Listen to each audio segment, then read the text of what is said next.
आशा करता हूँ आप सभी लोग अच्छे होंगे, स्वस्थ होंगे। तो आज की इस ऑडियो के माध्यम से आपको मैं सुनाने जा रहा हूँ आदिकाल की प्रमुख प्रवृत्ति कौन कौन सी है।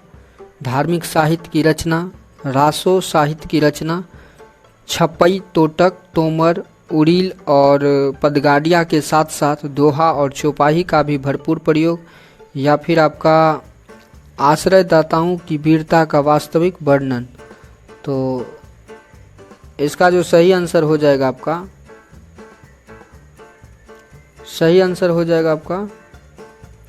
इसमें 3 ऑप्शन है, ए, बी और सी।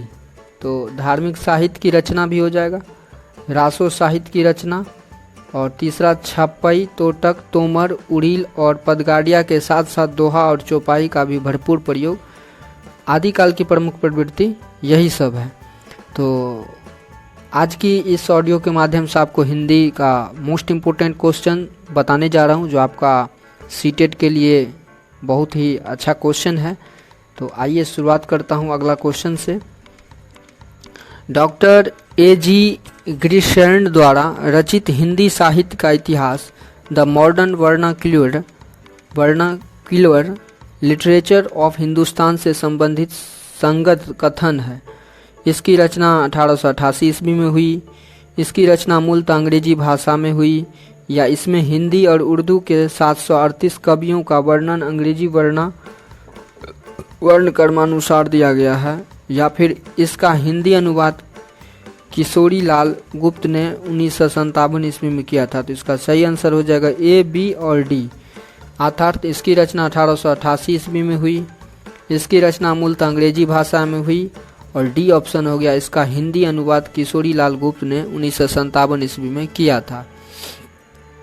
तो कुछ समझ लीजिए, इसका सलूशन बता रहा हूँ कि 1888 ईस्वी में एशियाटिक सोसाइटी ऑफ बंगाल की पत्रिका के विशेषांक के रूप में ग्रियर्सन द्वारा रचित the modern vernacular literature of Hindustan का प्रकाशन हुआ।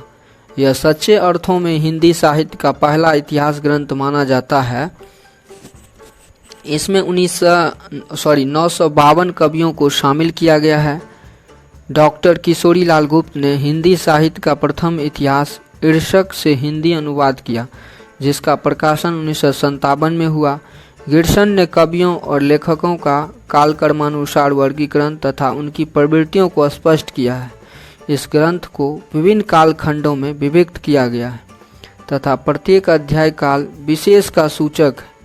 जॉर्ज गिरसन ने प्रथम बार हिंदी साहित्य का भाषा की दृष्टि से क्षेत्र निर्धारण करते हुए संस्कृत, प्राकृतिक एवं अरबी फारसी मिश्रित उर्दू को उससे पृथक किया है।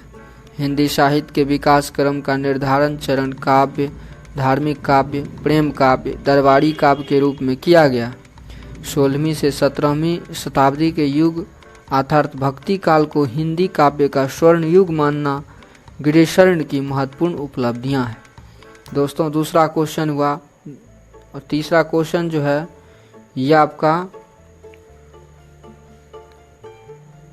परमाल रासो, बिसल देव रासो, विजयपाल रासो, प्राकृतिक पेंगलम, इस टाइप से भी क्वेश्चन आता है। कहता है कि निम्नलिखित रचना को उनके रचनाकारों से सुमेलित कीजिए। आगे ऑप्शन दे देगा लक्ष्मीधर, नल सिंह, जगनीक, नरपति, नल्ला।